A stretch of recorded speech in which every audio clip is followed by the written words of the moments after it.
एक अंधेरी रात की भांति है तुम्हारा जीवन, जहां सूर्य की किरण का होना तो असंभव, मिट्टी की दिए की छोटी सी लौ भी नहीं है। इतना ही होता तो भी ठीक था। निरंतर अंधेरे में रहने के कारण तुमने अंधेरे को ही प्रकाश भी समझ लिया है।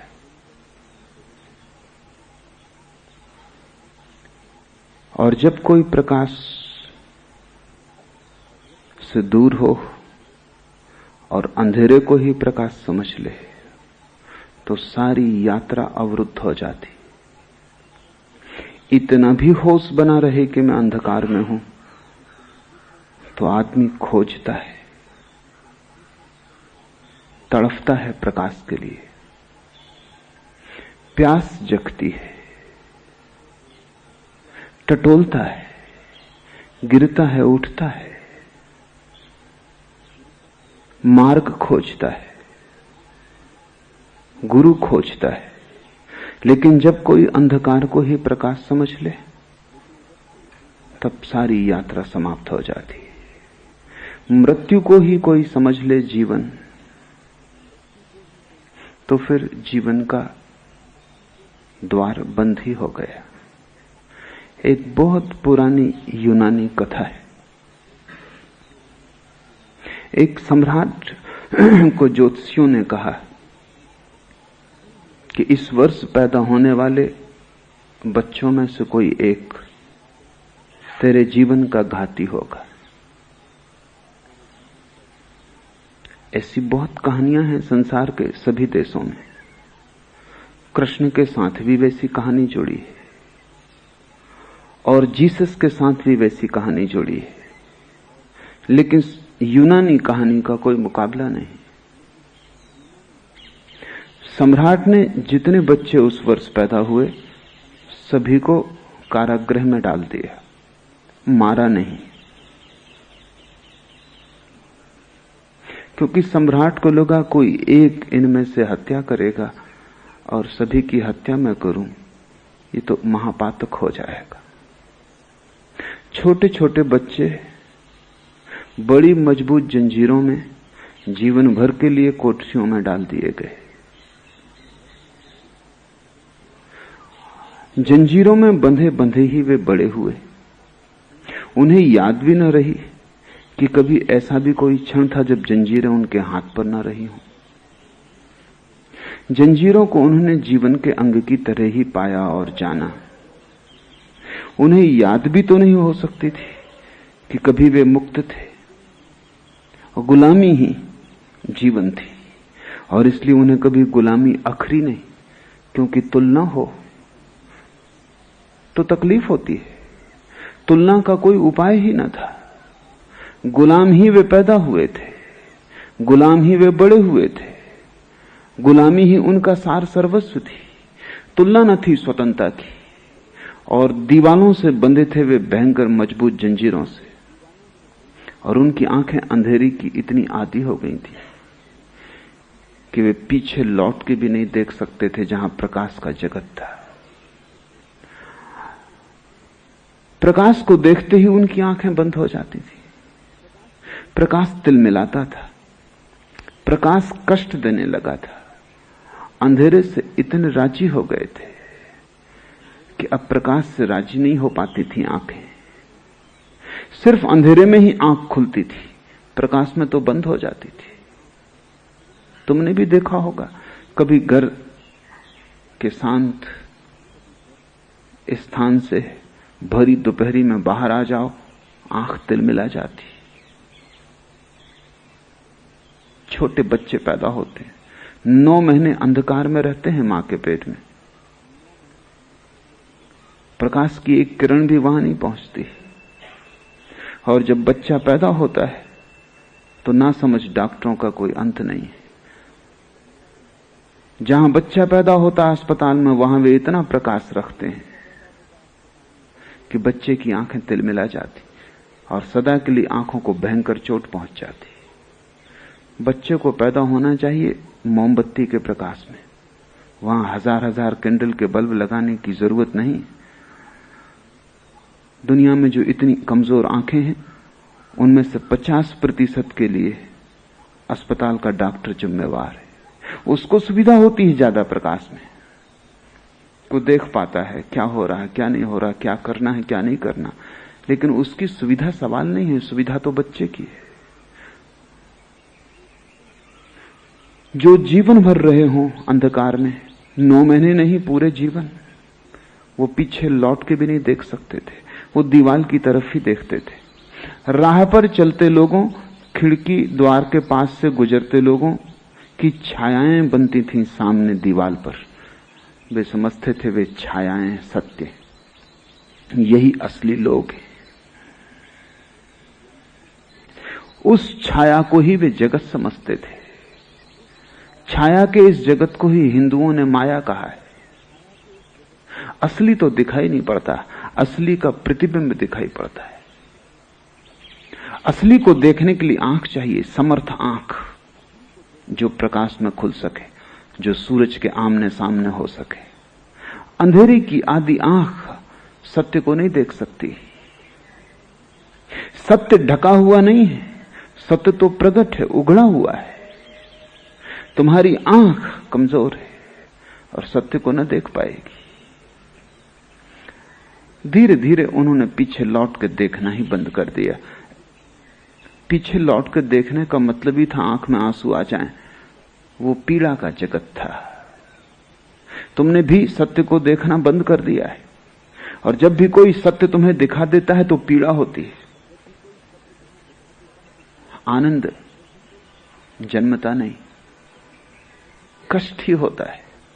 जब भी कहीं कोई सत्य कह देता है तो कष्ट ही होता है। लेकिन एक आदमी ने हिम्मत की, क्योंकि उसे शक होने लगा।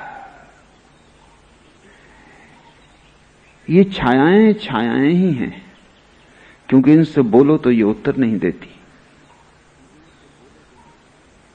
इन्हें छुओ तो कुछ भी हाथ में नहीं आता, इन्हें पकड़ो तो कुछ पकड़ में नहीं आता। एक आदमी को शक होने लगा, कोई मनीषी, कोई बुद्ध। उस आदमी ने धीरे धीरे पीछे देखने का अभ्यास शुरू किया। वर्षों लग गए, बड़ा कष्ट हुआ। जब भी पीछे देखता आंखें तिलमिला जाती, आंसू गिरते, लेकिन उसने अभ्यास जारी रखा। वो बड़ी तपश्चर्या थी। फिर धीरे धीरे आंखें राजी होने लगी, और तब वो चकित हुआ कि हम किस कारागृह में पड़े और हमने छायाओं को सत्य समझ लिया है। वो पीछे देखने में समर्थ हो गया। उसकी गर्दन मुड़ने लगी और उसकी आंखें देखने लगी बाहर के रंग, वृक्ष और वृक्षों में खिले फूल, राह से गुजरते लोग। रंगीन थी दुनिया काफी, छायाएं बिल्कुल रंगहीन थी, उदास थी। बाहर उत्सव था, छायाओं में कोई उत्सव पकड़ में नहीं आता था। बच्चे नाचते गाते निकलते थे, छायाएं तो बिल्कुल चुप थी। वहां वाणी न थी, वहां मुखरता न थी। बाहर पीछे छिपा हुआ असली जगत था। उस आदमी ने धीरे धीरे इसकी चर्चा दूसरे कैदियों से शुरू की। बाकी कैदी हंसने लगे कि तुम्हारा दिमाग खराब हो गया। हम तो सदा से यही सुनते आए हैं कि यही सत्य है जो सामने है, और हम तो पीछे मुड़ के देखते हैं तो कुछ दिखाई नहीं पड़ता सिवाय अंधकार के। जब आंख बंद हो जाए तो सिवाय अंधकार के कुछ भी दिखाई नहीं पड़ता। जरूरी नहीं है कि अंधकार हो सकता है सिर्फ आंख बंद हो जाती हो, लेकिन दोष कोई अपने ऊपर कभी लेता नहीं। तो कोई ये तो मानता नहीं कि मेरी आंख बंद हो सकती है इसलिए अंधकार है। लोग मानते हैं अंधकार है इसलिए अंधकार है। मेरी आंख और बंद हो सकती, ये कहीं संभव है? हम अपनी आंख तो सदा खुली मानते हैं, अपना हृदय तो सदा प्रेम से भरपूर मानते हैं, अपनी प्रज्ञा तो सदा प्रज्वलित मानते हैं, अपनी आत्मा तो सदा जागृत मानते हैं, और यही हमारी भ्रांतियों की जड़ है। फिर कैदियों की संख्या बहुत थी, वो अकेला था। लोकतंत्र कैदियों के पक्ष में था। बहुमत उनका था और उन्होंने कहा कि अगर ऐसा ही है तो सबकी सलाह ले ली जाए। एक भी मत मिला नहीं उस आदमी को, और लोग खूब हंसे और खूब मजाक की उन्होंने। धीरे धीरे वो उस आदमी को पागल मानने लगे। वही कबीर कह रहे हैं, सगरी दुनिया भई सयानी, एक मैं ही बौराना। उस आदमी को अगर कबीर का पद याद होता तो उसने भी कहा होता, सब लोग सयाने, सिर्फ मैं एक पागल हूं। और सिर्फ वो एक ही सयाना था।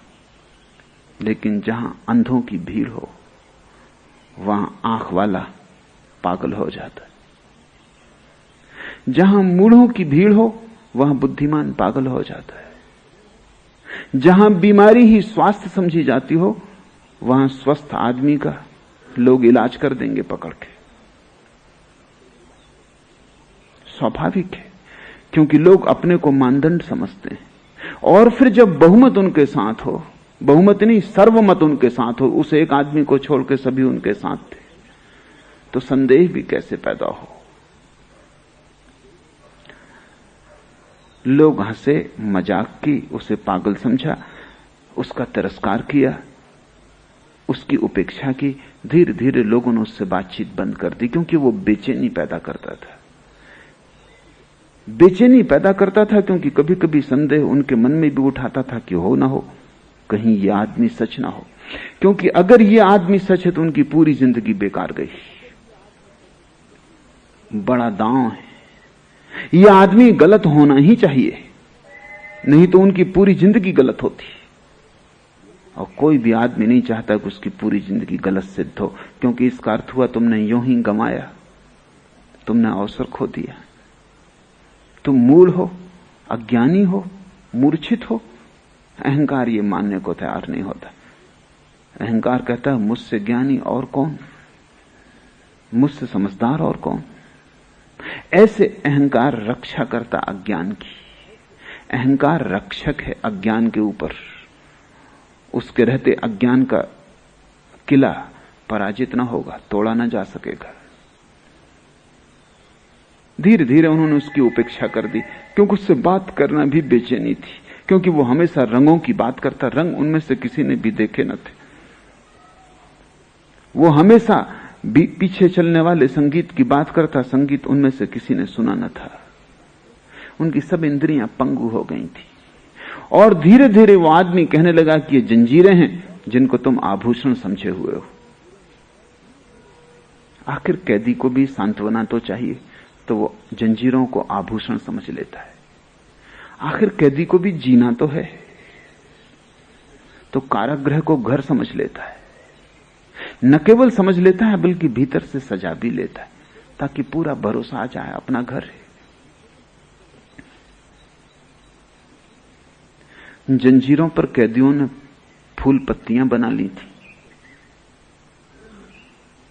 जंजीरों को घिस घिस के वो साफ किया करते थे, क्योंकि जिसकी जंजीर जितनी चमकदार होती वो उतना संपत्तिशाली समझा जाता था। जिसकी जंजीर जितनी मजबूत होती वो उतना धनी समझा जाता था। जिसकी जंजीर जितनी बजनी होती उसकी उतनी ही संपदा थी, स्वभाव था। अगर जंजीर कमजोर होने लगे तो वो उसे सुधार लेते थे, क्योंकि जंजीर ही उनका जीवन थी। और जंजीर को उन्होंने जंजीर कभी माना न था, वो आभूषण था। वही तो एकमात्र सजावट थी उनके शरीर पर, और तो कोई सजावट न थी। धीरे धीरे इस आदमी को समझ में आने लगा कि ये आभूषण नहीं जंजीरें हैं, क्योंकि उसे स्वतंत्रता के जगत की थोड़ी झलक मिलनी शुरू हो गई। एक किरण उतर आई अंधेरे में, सूरज का संदेश आ गया। अब इस अंधेरे घर में, इस अंधेरे कारागृह में रहना मुश्किल हो गया। धीरे धीरे उसने जंजीर को तोड़ने की व्यवस्था कर ली। असली सवाल तो भीतर की जंजीर का टूट जाना है, बाहर की जंजीर बहुत कमजोर है। अगर तुम बंधे हो तो भीतर की जंजीर से बंधे हो। भीतर की जंजीर है, जंजीर को आभूषण समझना है। एक बार उसे समझ में आ गया कि आभूषण नहीं है, आधी तो मुक्ति हो ही गई। उसी दिन से उसने जंजीरों को घिसना बंद कर दिया, साफ करना बंद कर दिया, सजाना बंद कर दिया। लोग समझने लगे कि जीवन से उदास हो गया है, जैसा कि आमतौर से सन्यासी के लिए संसारी समझते हैं। उदास हो गया बेचारा, उनके भाव में एक बेचारेपन की प्रतीति होती। जिंदगी में हार गया, शायद पाया कि अंगूर खट्टे, छलांग पूरी न हो सकी, कमजोर था। हम पहले से ही जानते थे कि कमजोर है, और आज नहीं कल थक जाएगा और संघर्ष से अलग हो जाएगा। कायर है। जंजीरें जो कि आभूषण है, इसको सजाना बंद कर दिया, ऐसा ही बेसजाया रह रहा है। आसपास की दीवार को साफ सुथरा करना भी बंद कर दिया। अब पागलपन बिल्कुल पूरा हो गया है। लेकिन उस आदमी ने धीरे धीरे जंजीरें तोड़ने के उपाय खोज लिए। भीतर की जंजीर टूट जाए तो बाहर का कारागृह टूटा ही हुआ है, आधा तो गिर ही गया, बुनियाद तो हिल ही गई। और पीछे के जगत का, छिपे हुए जगत का संदेश आ जाए, तब एक अनंत पुकार उसे पुकारने लगी। एक प्यास उसके रोए रोए में समा गई, असली जगत में प्रवेश करना है। उसने जंजीरें तोड़ ली। जब प्यास प्रगाढ़ हो तो कमजोर से कमजोर आदमी शक्तिशाली हो जाता है। जब प्यास प्रगाढ़ ना हो तो कमजोर से कमजोर जंजीरें भी बड़ी मजबूत मालूम पड़ती हैं। प्यास बढ़ती चली गई, पीछे का जगत ज्यादा साफ होने लगा। आंख जितनी साफ होने लगी उतना ही सत्य का जगत साफ होने लगा। एक दिन उसने जंजीरें तोड़ दी और वो उस कारागृह से निकल भागा। उसके आह्लाद का अंत नहीं था, वो नाच रहा था। सूरज, पक्षी, वृक्षों में खिले फूल, बस वास्तविक लोग, छायाएं नहीं, संगीत, रंग, सुगंध। वो आह्लादित था, वो नाच रहा था। लेकिन कारागृह में अफवाह उड़ गई। हम जानते थे कि आज नहीं कल वो जीवन के संघर्ष से भाग जाएगा। एस्केपिस्ट, पलायनवादी, भगोड़ा। संसारी हमेशा सन्यासी को यही कहता रहा। उसने साधारण सन्यासी को कहा हो ऐसा नहीं, महावीर बुद्ध को भी भगोड़ा ही कहा है। तो भाग गए। ये अपने को बचाने की तरकीब है, ये अपने को सांत्वना देने की तरकीब है कि हम कायर नहीं, और तुम कायर हो इसलिए तुम वहां हो जहां तुम हो। ये अपने को समझाने की तरकीब है, हम कोई पलायनवादी नहीं, हम तो जीवन के संघर्ष में जूझेंगे और तुम्हें जीवन का भी पता ही नहीं, और जिससे तुम जूझ रहे हो वो केवल छाया का जगत है। असली जूझने वाले जीवन से जूझते हैं। तुम जिससे जूझ रहे हो और जिससे लड़ रहे हो वो सपनों से ज्यादा मूल्यवान नहीं है, और उसका अस्तित्व तुम्हारी नींद में है, उसका अस्तित्व और कहीं भी नहीं है। वो तुम्हारा सपना है, वो तुम्हारा अंधकार है, वो तुम्हारी गहन निद्रा और मूर्छा है। लेकिन अगर सब लोग सोए हों और एक जग जाए, भला वे सोए लोग भयंकर दुख स्वप्न देखते हो कि नरक में सड़ाए जा रहे हैं, गलाए जा रहे हैं, तो भी वे सोए हुए लोग कहेंगे भगोड़ा, भाग गया, जीवन के संघर्ष को छोड़ गया, करवट ले लेंगे, फिर अपने सपने में खो जाएंगे। थोड़े दिन चर्चा रही, फिर लोग भूल गए। लेकिन उस आदमी के जीवन में एक नई बेचैनी का प्रारंभ हुआ। जितना उसने बाहर की मुक्ति और आनंद को जाना, जितना उसने सत्य को अनुभव किया, उतनी ही एक नई महाकरुणा, एक दुर्दम्य करुणा पैदा होने लगी। लौट जाए कारागृह में और खबर दे दे उन सब लोगों को। थोड़े दिन तो उसने इसे समझाया अपने को कि वे सुनेंगे नहीं, और बहुमत उनका है। वे फिर हंसेंगे, वे भरोसा ना करेंगे, क्योंकि अंधकार में रहते रहते लोग श्रद्धा भूल ही जाते हैं। श्रद्धा तो प्रकाशवान चित्त का लक्षण है। अंधेरे में रहने वाले लोग संदेह में निष्णात हो जाते। संदेह अंधकार का हिस्सा है, श्रद्धा प्रकाश का। इसलिए तो समस्त ज्ञानियों ने श्रद्धा को सेतु माना है कि अगर अंधकार से प्रकाश की तरफ आना हो तो श्रद्धा के सेतु से गुजरना पड़ेगा। एक भरोसा चाहिए। भरोसे का मतलब इतना है कि जो मैंने नहीं जाना है वो भी हो सकता है। अगर तुम ये सोचते हो कि तुमने जो जाना है बस उतना ही है, तब तो यात्रा का कोई सवाल नहीं, बात समाप्त हो गई। बुद्ध आके सिर पीटे और कहें कि मैंने थोड़ा सा ज्यादा जाना है तुमसे, तो भी तुम मानोगे नहीं।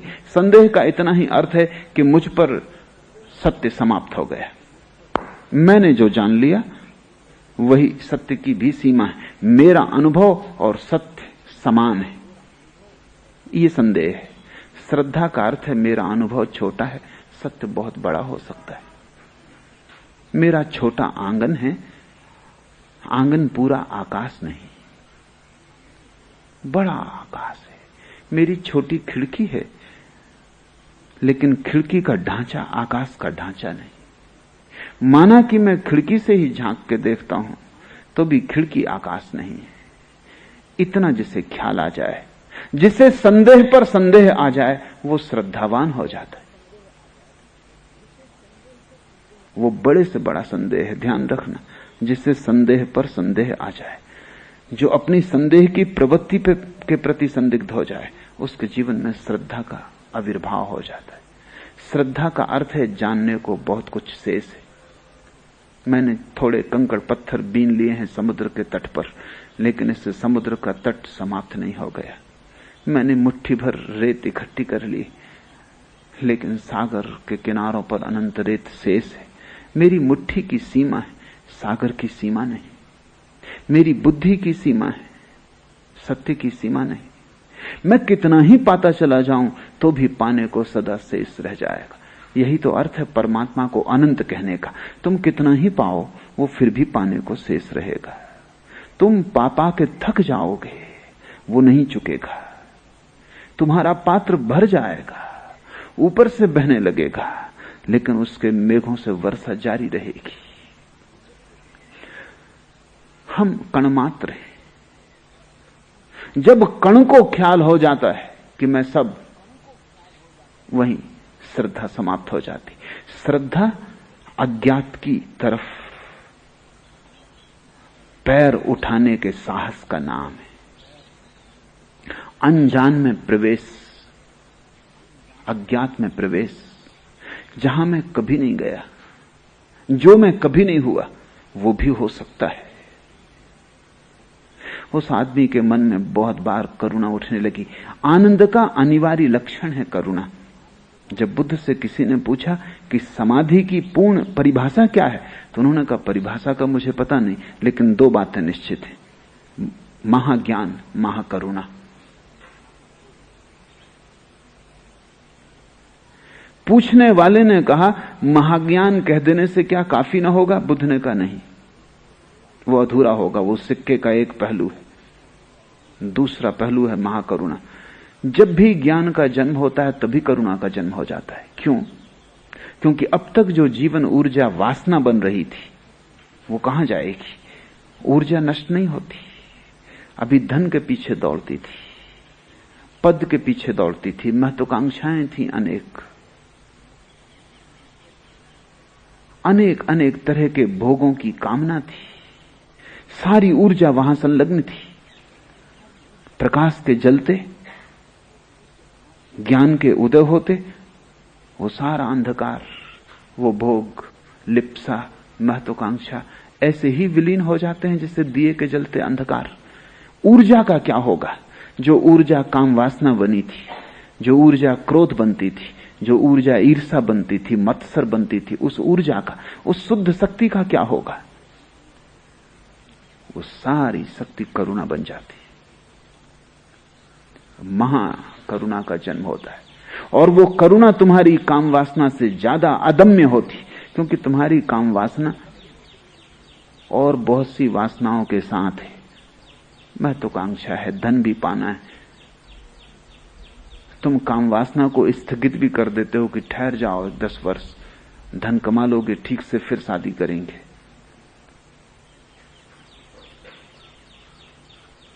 धन की वासना भी अकेली नहीं है, पद की वासना भी है।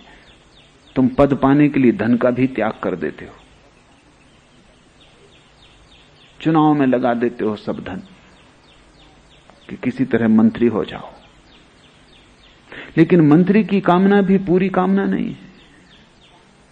मंत्री हो के फिर तुम स्त्रियों के पीछे भागने लगते हो। मंत्री पद भी दांव पे लग जाता है। तुम्हारी सभी कामनाएं अधूरी अधूरी हैं, 1000 कामनाएं हैं और सभी में ऊर्जा बटी है। लेकिन जब सभी कामनाएं शून्य हो जाती, सारी ऊर्जा मुक्त होती, तुम एक अदम्य ऊर्जा के स्रोत हो जाते हो, एक प्रगाढ़ शक्ति। उस शक्ति का क्या होगा? जब भी आनंद का जन्म होता है, समाधि का जन्म होता है, सत्य का आकाश मिलता है, तब तुम तत्क्षण पाते हो कि वे जो पीछे रह गए उन्हें भी इसी खुले आकाश में ले आना है।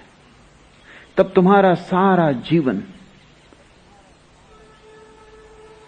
जो बंधे हैं उन्हें मुक्त करने में लग जाता है, जो कारागृह में हैं उन्हें खुला आकाश देने में लग जाता है, जिनके पंख जंग खा गए उनके पंखों को सुधारने में लग जाता है कि वे फिर से उड़ सकें, जिनके पैर जाम हो गए उनके पैरों को फिर जीवन देने में लग जाता है, ताकि लंगड़े चलें और अंधे देखें और बहरे सुन सकें।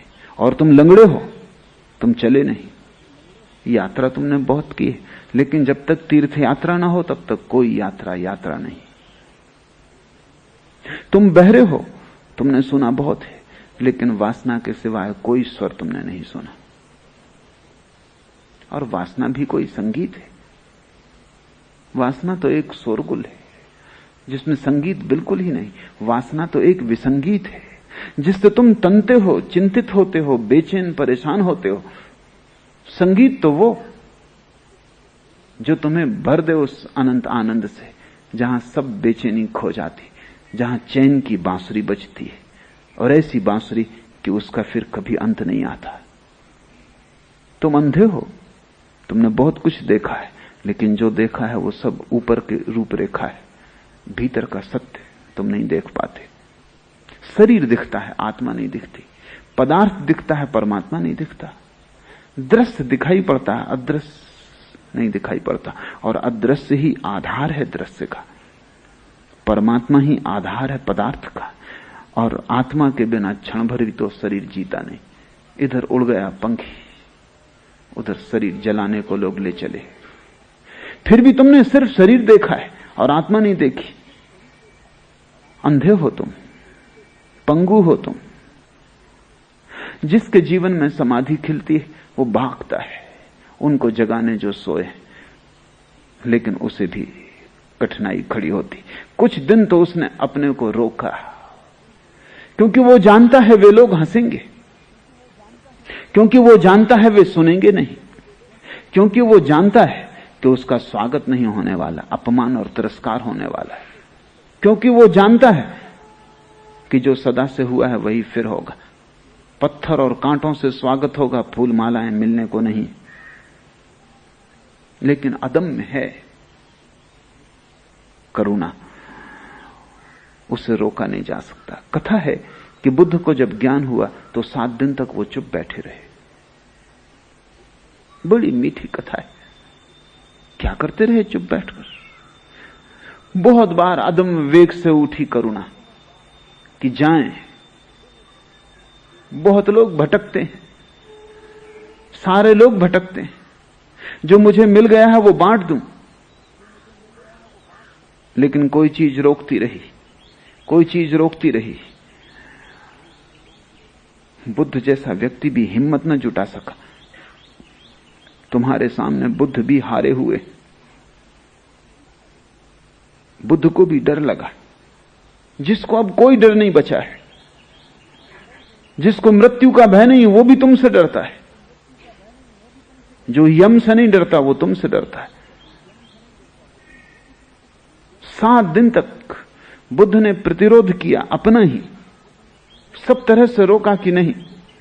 अपने को समझाया कि जो जागने वाले हैं वो मेरे बिना ही जाग जाएंगे, और जो नहीं जागने वाले हैं मैं लाख सिर पटकूं वो सुनेंगे नहीं, तो क्यों व्यर्थ मेहनत करूं। कथा है कि आकाश के देवता चिंतित हो गए। बड़ी बेचैनी फैल गई आकाश के देवताओं में। बेचैनी ये कि कभी करोड़ करोड़ वर्षों में कभी कोई एक व्यक्ति बुद्धत्व को उपलब्ध होता है, और वो भी अगर चुप रह गया तो जो भटकते हैं मार्ग पर उनका क्या होगा। जो अंधेरे में प्रतीक्षा करते हैं, अनजानी प्रतीक्षा, उन्हें पता भी नहीं किसी की जो मार्ग बताएगा, बताने वाले को पत्थर से ही वो स्वागत करेंगे, लेकिन फिर भी अनंत अनंत काल से खोजते तो हैं, भीतर कहीं कोई गहरे छिपे में बीज तो पड़ा ही है, न फूट पाता हो, ठीक भूमि ना मिली हो, सूरज का प्रकाश ना मिला हो, कोई पानी देने वाला ना मिला हो, कोई साज संहार करने वाला ना मिला हो, लेकिन बीज तो पड़ा ही है, उनका क्या होगा। कथा है कि आकाश के देवता उतरे, बुद्ध के चरणों में उन्होंने सिर रखा और कहा कि नहीं, चुप न बैठे, अब उठें। बहुत देर वैसे ही हो गई। देवता का अर्थ है ऐसी चेतनाएं जो अत्यंत शुभ परिणामी है, ऐसी चेतनाएं जिनके जीवन से अशुभ खो गया है, सिर्फ शुभ बचा है। अभी वे पूर्ण मुक्त नहीं है, क्योंकि जब शुभ भी खो जाएगा तभी पूर्ण मुक्ति होगी। देवता का अर्थ है शुद्धतम चेतनाएं, मुक्ततम नहीं। पहले अशुद्धि से बंधी हुई चेतनाएं हैं, जिनको हम राक्षस कहें, असुर कहें, नारकी योनि में पड़े हुए लोग कहें, और फिर शुद्ध चेतनाएं हैं जो स्वर्ग में हैं, शांत हैं, शुभ परिणामी हैं, किसी का बुरा नहीं चाहती, भला चाहती, लेकिन चाह बाकी है। नरक में जो पड़े हैं उनके हाथ में जो जंजीरें हैं वो लोहे की हैं, स्वर्ग में जो पड़े हैं उनके हाथ में जो जंजीरें हैं वो सोने की हैं, हीरे माणिक्य से जड़ी हैं, पर जंजीरें हैं। मुक्त वो है जिसे न शुभ रहा न अशुभ रहा, जिसकी लोहे की जंजीरें, सोने की जंजीरें सब टूट गई। मुक्त वो है जिसका द्वंद्व समाप्त हो गया, जिसके भीतर दो ना रहे, शुभ अशुभ, अच्छा बुरा, रात दिन, स्वर्ग नरक, सुख दुख सब खो गए। देवता का अर्थ है शुद्ध सुखी चेतनाएं। निश्चित स्वभावता उनके ही हृदय में कंपन पैदा होगा, क्योंकि वो निकटतम है मुक्त पुरुषों के। नरक में पड़े लोगों को तो पता भी नहीं चला कि कोई बुद्ध हो गया है। पृथ्वी पर जो लोग हैं वो दोनों के बीच में, न तो नरक में है और न स्वर्ग में। वो त्रिशंकु की भांति है, शुभ और अशुभ दोनों में डोलते रहते हैं। शुभ है देवता, घंटे भर बाद शैतान, घंटे भर बाद फिर देखो मुस्कुरा रहे हैं और अच्छे भले आदमी मालूम पड़ते हैं, और थोड़ी देर बाद किसी की गर्दन काट सकते हैं। पृथ्वी पर जो है मध्य लोक, जिसको ज्ञानियों ने कहा, वो स्वर्ग और नरक के बीच डोलते रहते हैं। एक पैर नरक में और एक पैर स्वर्ग में, कहीं भी नहीं है वो, उनका होना नहीं है। इसलिए तो तुम्हें पता नहीं चलता कि तुम कौन हो। नरक में ठीक पता चलता है लोगों की कि कौन है, स्वर्ग में भी ठीक पता चलता है कि वे कौन है, क्योंकि एक ही नाव पर सवार है। जो शुभ की नाव पर सवार हैं उनको लगा, उनके प्राण कब गए कि बुद्ध चुप हैं, कहीं ऐसा ना हो कि वो चुप ही रह जाएं। देवताओं ने पैर में सिर रखा, स्वयं ब्रह्मा ने कहा कि नहीं, आप बोलें, और देर हो जाएगी तो वाणी खो जाएगी, आप भीतर मत डूबते चले जाएं। आपने पा लिया, लेकिन जिन्होंने नहीं पाया है उन पर करुणा करें। कहते हैं बुद्ध ने कहा कि जो पाने को हैं, जो पाने की चेष्टा में रत हैं, वो पा ही लेंगे। मैंने पा लिया, वे भी पा लेंगे, वे भी मेरे जैसे। थोड़ी देर अबेर होगी, पर इस अनंत काल में क्या देर क्या अबेर। घड़ी भर पहले की घड़ी भर बाद, एक जन्म पहले की एक जन्म बाद, क्या फर्क पड़ता है। मुझे क्यों परेशानी में डालते हो। और जो नहीं पाने को हैं, मेरे पहले बहुत बुद्ध पुरुष हो चुके, उन सब ने उनके द्वार पे दस्तक दी, उन्होंने द्वार भी नहीं खोला। नहीं कि द्वार नहीं खोला, वे नाराज भी हुए हैं कि क्यों हमारी नींद तोड़ते हो, क्यों हमारी शांति में दखल देते हो, हम जैसे हैं ठीक हैं, क्यों हमें बेचैन करते हो, ये किस लोक की खबरें लाते हो, यही लोग सब कुछ है। कोई और लोक नहीं है। उन्होंने श्रद्धा नहीं की, वे नहीं सुनेंगे। हजारों बुद्ध हार चुके हैं, मैं भी हार जाऊंगा, तो मुझे क्यों परेशान करते हो? देवताओं ने चिंतन किया, विचार किया कि कुछ तर्क निकालना ही पड़ेगा कि बुद्ध को उनके बाहर ले आया जाए। फिर वे सब विचार करके आए और उन्होंने कहा कि आप ठीक कहते हैं। कुछ हैं जो आपके बिना भी पालेंगे और कुछ हैं जो आपके सहयोग से भी नहीं पाएंगे, लेकिन दोनों के मध्य में भी कुछ है जो आपके बिना न पा सकेंगे और आपके साथ पालेंगे। उनकी संख्या बहुत न्यून होगी। समझ लो कि एक ही आदमी पा सकेगा तो भी उपाय करने योग्य है, क्योंकि एक व्यक्ति का भी बुद्धत्व को उपलब्ध हो जाना इतनी महान घटना है कि आप बैठे मत रहे। बुद्ध को झुकना पड़ा, देवताओं के तर्क से नहीं। देवताओं के तर्क ने तो जो प्रतिरोध था उसको भर तोड़ा, भीतर तो करुणा बहने को तैयार थी। उस आदमी को भी तकलीफ हुई, बेचैनी होने लगी। कारागृह में जिनको छोड़ आया था उनकी याद आने लगी। वे ऐसे ही बंधे बंधे समाप्त हो जाएंगे। उनका जीवन ऐसे ही अंधकार में पैदा हुआ, अंधकार में ही खो जाएगा। कभी उनकी आंखें प्रकाश न देख सकेंगी। वे छायाएं ही देखते रहेंगे दीवार पर। वे जंजीरों को ही आभूषण मानते रहेंगे। उन्हें मुक्ति के पंख कभी भी ना मिलेंगे। नहीं, भारी होने लगा उसका मन। जैसे मेघ जब भर जाते हैं तो बरसते हैं, ऐसे भारी होने लगा उसका प्राण। बरसने को तत्पर होने लगा। जैसे फूल जब भर जाता है गंध से तो खुल जाता है और गंध फेंक देता है चारों लोकांतर में, ऐसे उसके प्राण भी खिलने को तत्पर होने लगे।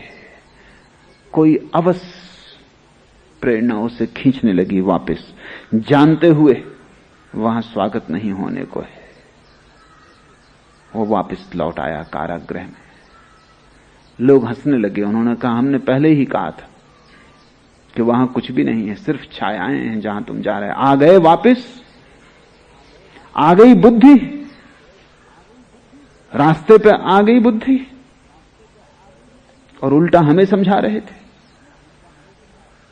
कि हम भी तुम्हारे साथ चलें। हमें भी मूड बनाने की सोची थी, अब तो समझ आ गई। आ जाओ वापस, संभाल लो अपने आभूषणों को, यही एकमात्र जगत है। और दीवाल पर बनती छायाएं ही सत्य हैं। ये सब सपने हैं, रंगीनियों के, प्रकाश के। ये कल्पनाएं हैं और तुम अकेले नहीं हो। हम में से भी बहुतों ने ऐसे सपने देखे हैं और ऐसी कल्पनाएं की हैं। ये सब कविताएं हैं और लोगों की, सत्यों के लोगों की, मुक्त आत्माओं की, सिद्धों की। सब कल्पनाएं हैं, सब बकवास है। ये चालबाजों ने मूढ़ों को चूसने के, शोषण करने के उपाय बना रखे। धक से रह गया होगा वो आदमी। द्वार बंद है, इन्हें मुक्त करने आया है। लेकिन ये अपने कारागृह को अपना जीवन समझ बैठे। फिर भी उसने कोशिश की। जो सदा हुआ है वही हुआ। लोग उसके विरोध में होते गए। जितना ही वो चेष्टा करने लगा उतना ही वे नाराज होते गए, क्योंकि उनकी नाराजगी भी स्वाभाविक मालूम होती। तुम उनके जीवन भर के दांव को मिट्टी पे करने में लगे हो। तुम ये कह रहे हो कि 60 साल तुम व्यर्थ ही जिए। तुम ये कह रहे हो कि तुम इतने बुद्धिहीन हो कि तुम 60 साल अंधेरे में रहे, फिर भी तुम्हें ख्याल ना आया कि यह अंधकार है। जंजीरों में बंधे सड़ते रहे और तुम्हें इतना भी बोध ना उठा कि ये जंजीरें हैं, मूढ़, और तुम इन्हें आभूषण समझते रहे। दीवाल पर बनी छायाओं को देखा और समझा कि यही सत्य है। ये बर्दाश्त के बाहर है, क्योंकि अगर ये आदमी सच है तो उस कारागृह के सभी आदमी गलत है। भीड़ गलत है अगर बुद्ध सच है। अगर मैं सच हूं तो तुम गलत हो। तुम्हारे सही होने का एक ही उपाय है कि मैं गलत हूं, और तुम आसानी से ये उपाय कर सकते हो। भीड़ तुम्हारी, संख्या तुम्हारी। वो आदमी अकेला था, अजनबी, अपरिचित लोगों के बीच। उसकी भाषा और हो गई थी। उनकी भाषा और थी, उनके बीच, दोनों के बीच अब कोई संवाद होना तक मुश्किल था। उसने लाख समझाने की कोशिश की, लेकिन कोई समझने को राजी न था। फिर उसका समझाना भी लोगों के सिर पर भारी होने लगा, और जो सदा हुआ है वही हुआ। उन्होंने पत्थरों से और जंजीरों की चोटों से उस आदमी को मार डाला। तुमने जीसस के साथ वही किया, तुमने सुकरात के साथ वही किया, तुमने मंसूर के साथ वही किया। ये कहानी बड़ी प्राचीन है और बड़ी नई भी, पुरानी से पुरानी, नई से नई।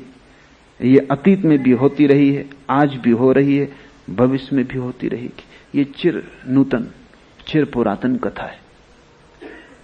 यूनान के बहुत बड़े मनीषी अफलातून ने इस कथा का एक अंश अपनी किताबों में उल्लेख किया है, लेकिन यह कथा अफलातून से भी पुरानी है।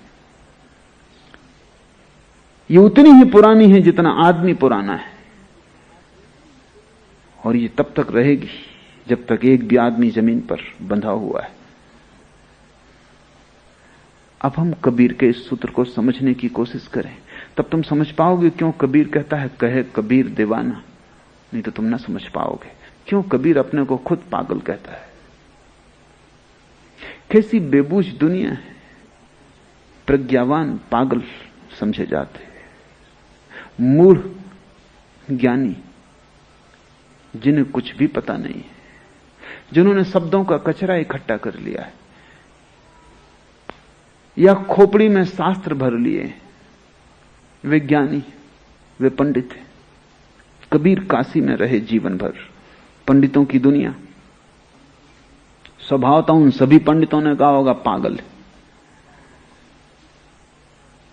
काशी, वहां तो सबसे ज्यादा बड़े अंधों की भीड़ है, वहां तो सब तरह के मूढ़ प्रतिष्ठित हैं, जिनके पास शब्दों का जाल है, वेद उपनिषद है, गीता पुराण है, जिन्हें गीता पुराण वेद उपनिषद कंठस्थ है। शब्दों के अतिरिक्त जिन्होंने कुछ भी नहीं जाना, दीवालों पर बनी छायाओं को जिन्होंने इकट्ठा किया है, बड़ी मेहनत से, बड़े श्रम से, बड़ी कुशलता से, वे बड़े निष्णात हैं तर्क में, शब्द में। लेकिन शब्द तो छाया है सत्य की, और तर्क तो सिर्फ सांत्वना है। इसलिए कबीर अपने को खुद कहते हैं कहे कबीर दीवाना। एक एक शब्द को सुनने की, समझने की कोशिश करो, क्योंकि कबीर जैसे दीवाने मुश्किल से कभी होते हैं, उंगलियों पर गिने जा सकते हैं। और उनकी दीवानगी ऐसी है कि तुम अपना अहोभाग्य समझना अगर उनकी सुराही की शराब से एक बूंद भी तुम्हारे कंठ में उतर जाए, अगर उनका पागलपन तुम्हें थोड़ा सा भी छू ले तो तुम स्वस्थ हो जाओगे। उनका पागलपन थोड़ा सा भी तुम्हें पकड़ ले, तुम भी कबीर जैसा नाच उठो और गा उठो, तो उससे बड़ा कोई धन्य भाग नहीं। वही परम सौभाग्य सौभाग्यशालियों को ही उपलब्ध होता है। जब मैं भूला रे भाई, मेरे सतगुरु जुगत लखाई,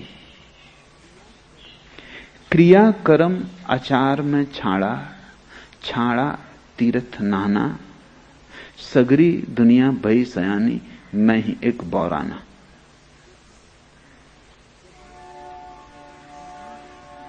जब मैं भूला रे भाई, क्या भूल है, क्या तुम भूल गए हो? तुम स्वयं को भूल गए हो, सब तुम्हें याद है, वेद कंठस्थ, सिद्धांत शास्त्र याद, सिर्फ एक को तुम भूल गए हो, वो तुम स्वयं हो। और उसे जाने बिना सब ज्ञान व्यर्थ है। और जिसने उस एक को जान लिया, उसने सब जान लिया। उस एक के जानने में जान लिए जाते सब वेद, कुरान, बाइबल, और उस एक को चूकने में सब चूक जाता है। क्योंकि वही एक तुम्हारे भीतर चैतन्य का स्रोत है। उस एक से ही तुम परमात्मा से जुड़े हो। वो एक तुम्हारे भीतर आया हुआ परमात्मा है। जैसे तुम्हारी खिड़की में से आ गया आकाश तुम्हारे घर को भरे है, ऐसा तुम्हारे उस एक में से आ गया आकाश परमात्मा तुमको भरे। उस एक को भर तुम भूल गए हो। उसकी तरफ पीठ, सारे संसार की तरफ आंख है। भागे फिरते हो, ज्ञान का संग्रह करते चले जाते हो, धन का संग्रह करते चले जाते हो। एक बात भूल ही जाते हो, वो कौन है जिसके लिए तुम संग्रह कर रहे हो? वो कौन है जो संग्रह कर रहा है? वो कौन है जो शास्त्र पढ़ रहा है? शास्त्र तो याद रह जाता है। वो कौन है जो शास्त्र पढ़ रहा है? वो कौन है जो सबके प्रति साक्षी? वो कौन है? चैतन्य का स्रोत तुम्हारे भीतर। जब मैं भूला रे भाई मेरे सतगुरु जुगत लखाई। कबीर कहते हैं जब मैं भूल गया। विस्मरण अज्ञान है, इसलिए तुम ज्ञान से अज्ञान को न मिटा सकोगे, स्मरण से मिटा सकोगे। इसे ठीक से समझ लो। विस्मरण अज्ञान है, तुम भूल गए हो कि तुम कौन हो। इसकी पुनर्याद, पुनर्स्मरण चाहिए। ज्ञान से यह न होगा, क्योंकि ऐसा नहीं है कि तुम्हें कुछ जानकारी की कमी है तो जानकारी बढ़ जाएगी तो ज्ञान हो जाएगा। तुम्हारे मन में अभी 1000 जानकारियां हैं, 10,000 हो जाएंगी, इस तुम्हारा अज्ञान न टूटेगा। तुम महापंडित हो जाओगे, लेकिन तुम्हारी मूढ़ता बरकरार रहेगी, क्योंकि मूढ़ता का पांडित्य के होने से और टूटने का कोई संबंध नहीं है। मूढ़ता है भूलना, विस्मरण। इसलिए इस स्मरण से तुम्हें अपनी याद आ जाए कि मैं कौन हूं। इसलिए कबीर 2 शब्दों में समझे जा सकते हैं, विस्मरण और स्मरण, जिसको कबीर ने सुमरन कहा है, सुरति कहा है। सुरति संस्कृत के स्मृति शब्द का अपभ्रंश है। स्मृति आ जाए, सुरति आ जाए, सुमरन आ जाए। लेकिन लोग बड़े अजीब हैं। कबीर के मानने वालों को भी मैं जानता हूं, वो माला फेरते हैं। उनसे पूछो क्या कर रहे हो, वो कहते हैं सुमरन कर रहे हैं। सुमरन को उन्होंने जाप बना लिया। सुमरन का अर्थ है स्मरण, जिसको गुरजीएफ ने सेल्फ रिमेंबरिंग कहा है, आत्मस्मृति। जिसको बुद्ध ने सम्यक स्मृति कहा है, राइट माइंडफुलनेस। जिसको महावीर ने विवेक कहा है, याद। लेकिन कैसे तुम्हें याद आएगी?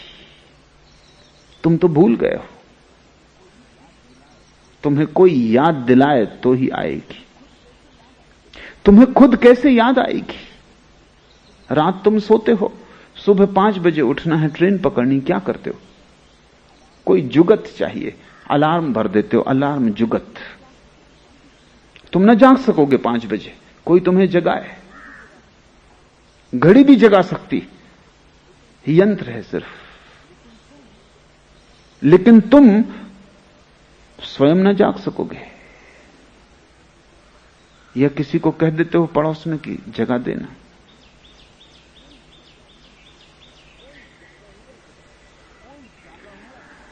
कोई जागा हुआ जगा सकता है।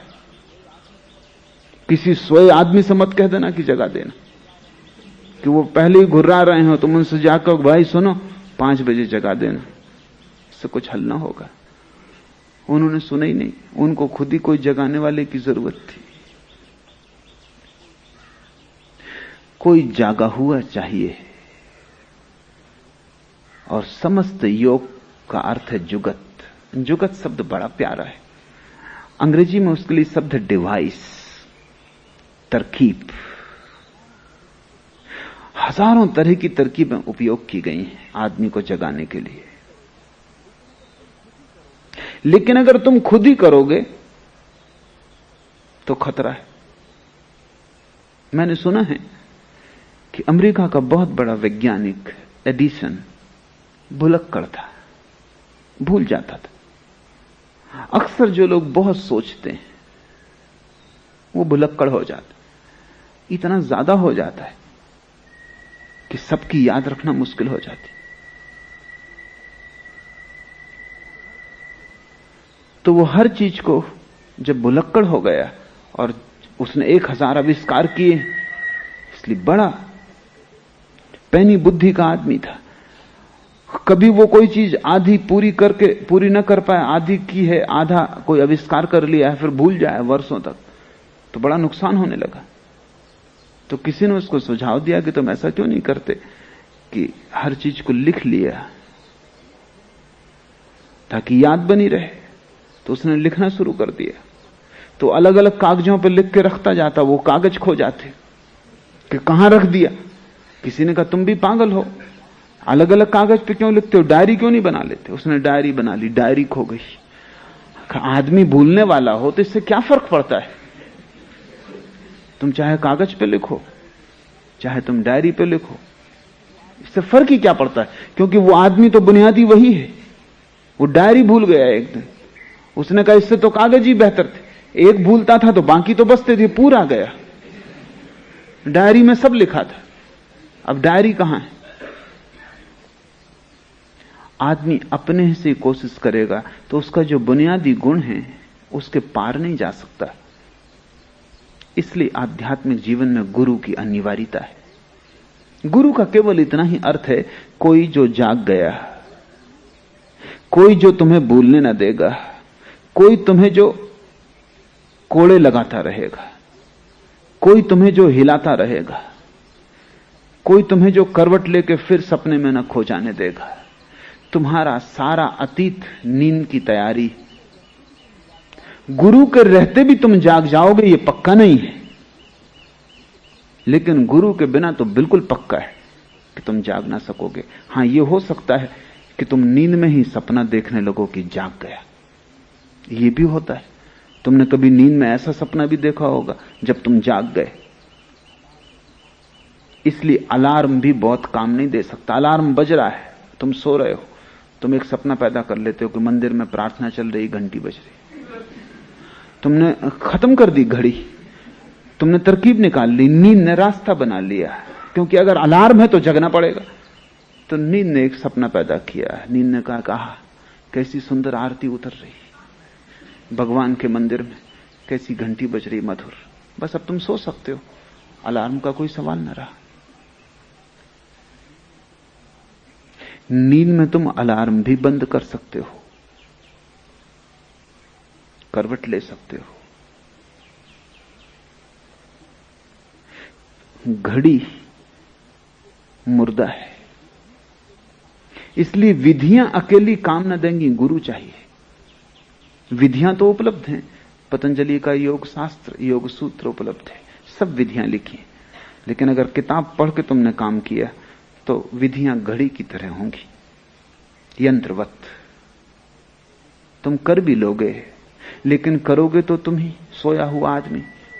कबीर कहेंगे स्मरण करो, तुम सुमरण कर लोगे, माला फेर लोगे। जीवित गुरु चाहिए। सभी धर्म मर जाते हैं, जिस दिन उनका जीवित गुरु मर जाता है उसी दिन मर जाते हैं। सिख धर्म जिंदा था जब तक 10 गुरु जिंदा रहे। जिस दिन गुरु गोविंद सिंह ने तय किया कि अब गुरु ग्रंथ ही गुरु होगा, अब कोई जीवित गुरु नहीं होगा, उसी दिन मर गया। तो 10 गुरुओं के जीते जी जो खूबी थी सिख धर्म, वो बात ही और थी। तब यंत्र नहीं था, जीवित आदमी था। जैनों के 24 तीर्थंकर जब तक थे तब तक एक जीवंत धारा थी। फिर जैनियों ने तय किया कि अब 24 से ज्यादा तीर्थंकर नहीं। महावीर के बाद दरवाजा उन्होंने बंद कर दिया, मर गया। तब से जैन धर्म एक लाश है। मोहम्मद के साथ इस्लाम जिंदा था, कुरान के साथ मुर्दा है। हालांकि कुरान मोहम्मद की किताब है, इससे कोई फर्क नहीं पड़ता। मैं खड़ा हूं एक डंडा लिए, तुम सो रहे हो, मैं डंडे से तुम्हें उठाता हूं। डंडा नहीं उठाता, मैं उठाता हूं। तुम्हारी आंख खुल जाती, मैं तो तुम्हें दिखाई नहीं पड़ता, डंडा तुम्हें छूता दिखाई पड़ता। तुम डंडे को पकड़ लेते हो अहोभाव से कि बड़ी कृपा कि मुझे जगा दिया। अब तुम अपने बच्चों को डंडा दे जाओगे कि संभाल कर रखना, ये जगाता है। जुगत मर गई, डंडा नहीं जगा रहा था, डंडे के पीछे कोई जीवित हाथ थे। डंडा क्या जगाएगा, डंडा अकेला क्या करेगा। अलार्म घड़ी रह जाती है आखिर में, फिर उसे तुम संभाले रहो। अलार्म भी बजता रहेगा और तुम सोते भी रहोगे। सभी शास्त्र डंडे हो जाते हैं, तुम उनकी पूजा करते हो, याद करते हो। और यह भी नहीं है कि कभी उनसे लोग न जगे थे, जगे थे, लेकिन कोई जीवित हाथ पीछे था, कोई नानक पीछे था। वो कंपन जो डंडे में था, डंडे का नहीं था, वो उस जीवित हाथ का था। वो जो डंडे में जो जीवन प्रवाहित हो रहा था, वो नानक का था। अब तुम चले जाओ, पांचों काह पूरे करते रहो, केस बांधो, कंघा लगाओ, कटार रखो, कंछा पहनो, जो तुम्हें करना है करो, मगर ये सब डंडे हैं। अब इनसे कुछ होने वाला नहीं। जुगत जीवित होती जब कोई हाथ जागा हुआ पीछे होता। मैं अभी हूं, तब तुम मेरे डंडे का उपयोग कर लो। मेरे मर जाने के बाद तुम करना सक्रिय ध्यान, कुछ भी ना होगा। और तुम करोगे मरने के बाद, ये मुझे पक्का है, इसमें कोई शक नहीं, क्योंकि तुम्हारी पुरानी आदत है। क्यों ऐसा होता है? ऐसा इसलिए होता है, विधियों से तुम्हें कोई डर नहीं, तुम्हारी नींद को कोई डर नहीं। तो विधियां तो तुम करने को राजी हो, लेकिन गुरु से डर है, खतरा है। क्योंकि जीवित आदमी के पास कितनी देर तुम सोए रहोगे? नींद तुम्हें छोड़नी पड़ेगी, वो तुम्हें छुड़ाएगा।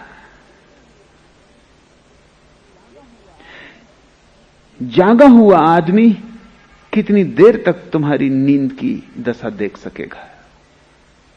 तुम्हारा उदास चेहरा, तुम्हारी कीचड़ से भरी आंखें, तुम्हारे मुंह से टपकती लार, तुम मुर्दे की भांति पड़े हो, अनर्गल तुम्हारी नींद में बकवास।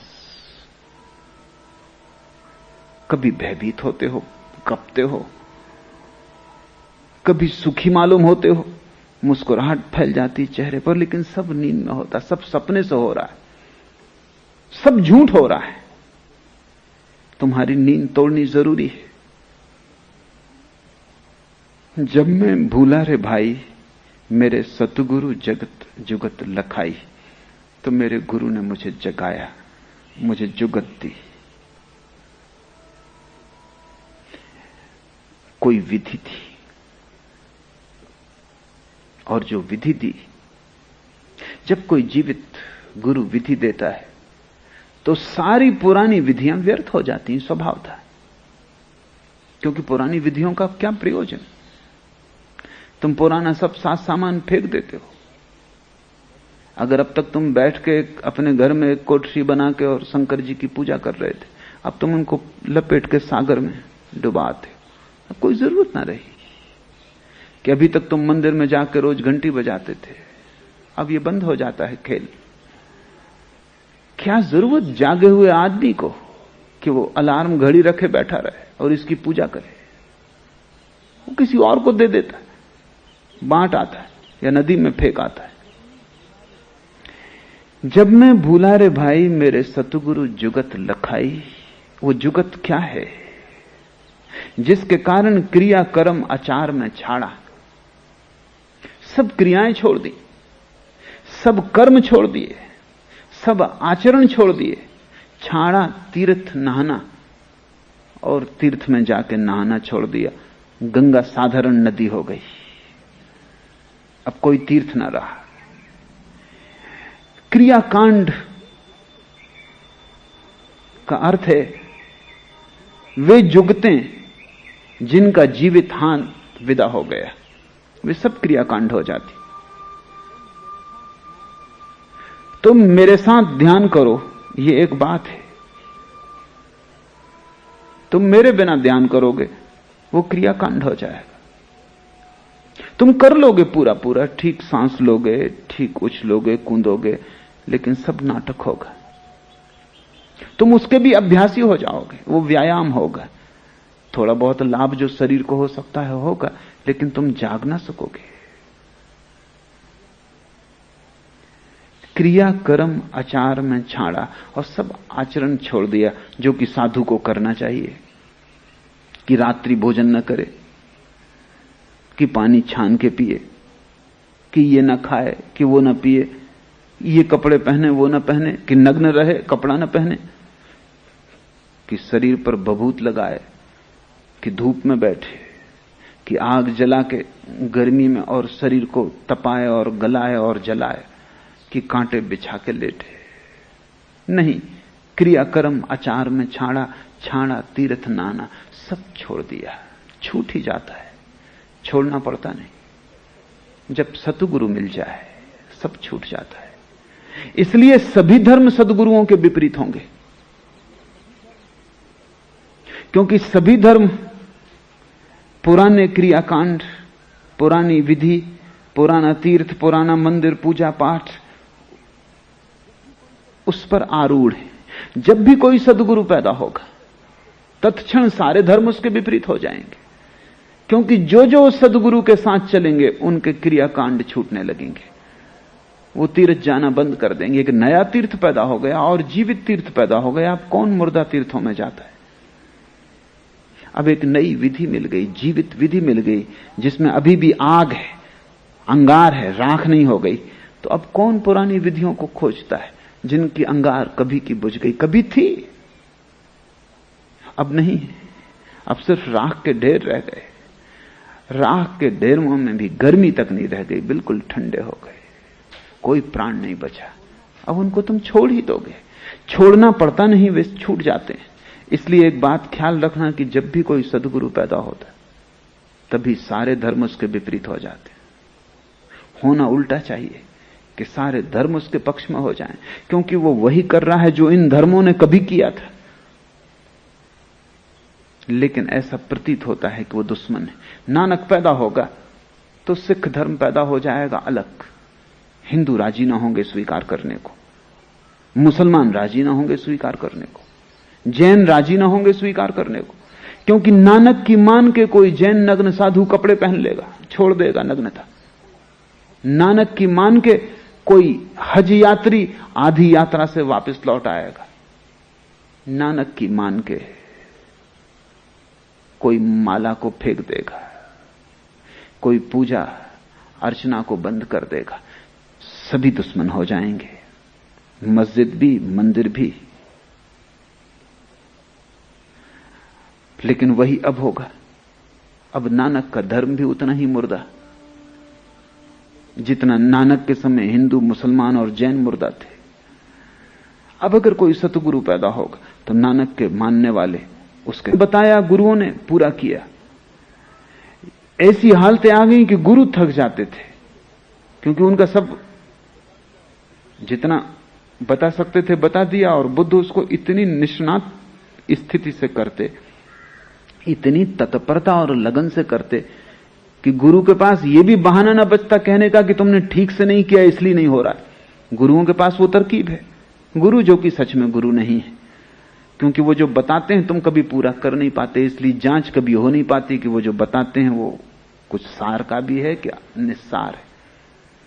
कोई गुरु कहता है कि अगर तुमने 90 दिन का उपवास किया तो आत्मज्ञान हो जाएगा। बड़ी मुश्किल है। 90 दिन का उपवास न तुम करोगे न आत्मज्ञान होगा, और अगर तुमने एक दिन पहले भी तोड़ दिया, गुरु कहेगा अधूरा रह गया।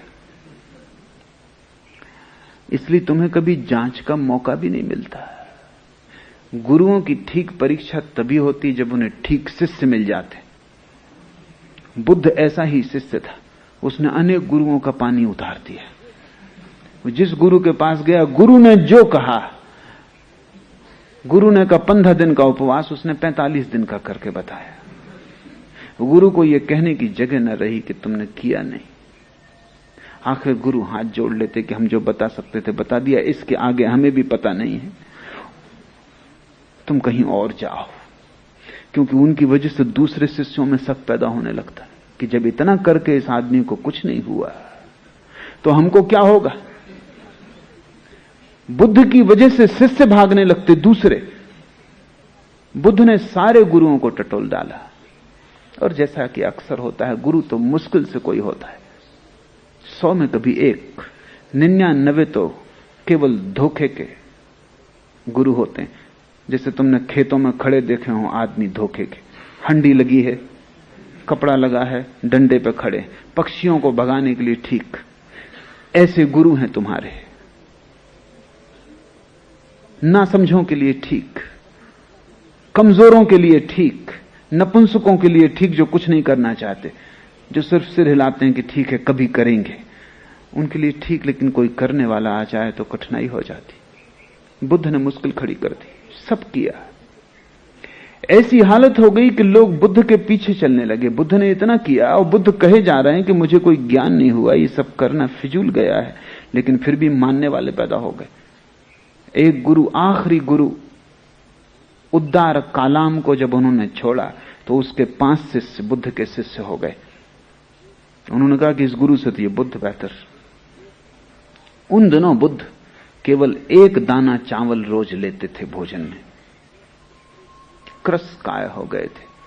सिर्फ एक मूर्ति उसको चित्रित करने वाली उपलब्ध है, शायद उसका चित्र तुमने कभी देखा हो। उसमें बुद्ध की पीठ और पेट एक हो गए हैं, शरीर सिर्फ हड्डियों का अस्थिपंजर रह गया है, एक एक हड्डी तुम गिन सकते हो। सब चर्बी खो गई है, खून सूख गया है, सिर्फ आंखें भर जीवित मालूम पड़ती, सारा मुंह धस गया है, सिर्फ चमड़ी और हड्डियां बाकी रह गई। ऐसा बुद्ध एक तृण मात्र खाके जीते थे। इतने कमजोर हो गए कि निरंजना नदी को पार करते वक्त बुद्ध गया के पास पार न कर सके। कमजोरी ऐसी थी, और नदी बड़ी छिछली है, कुछ बड़ी भारी नदी नहीं है, मुश्किल से गले गले पानी रहा होगा। क्योंकि मैं भी उस नदी में जहां से बुद्ध पार किए कई बार जाकर देख लिया हूं, उसमें टीबी का मरीज भी पार होगा, उसमें कैंसर का मरीज भी पार हो सकता है। बुद्ध पार न हो सके, हालत बड़ी कमजोर रही होगी, बड़ी दयनीय रही होगी। और नदी बलवान मालूम पड़ती थी, घाट चढ़ न सकते थे, तो एक वृक्ष की शाखा को पकड़ के लटक गए।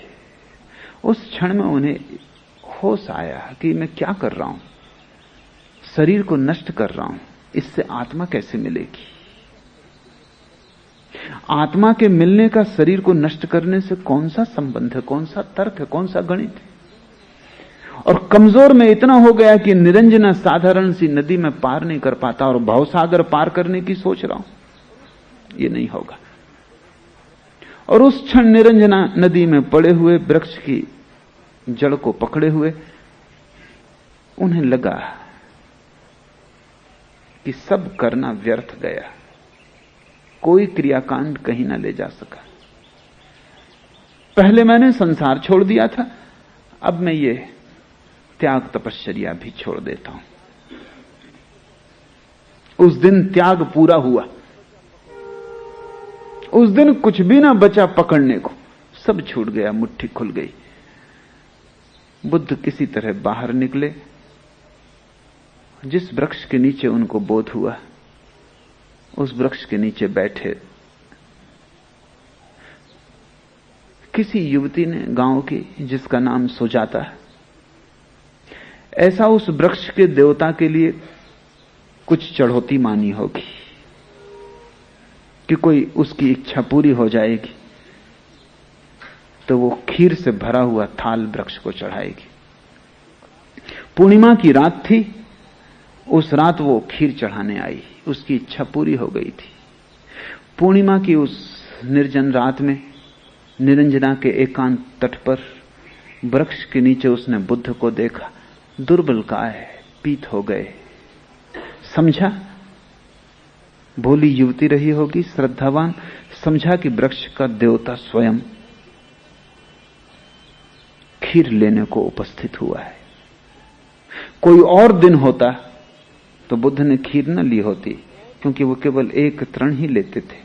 कोई और दिन होता तो बुद्ध ने रात में कुछ भी न लिया होता, एक तृण भी, क्योंकि रात वो लेते न थे।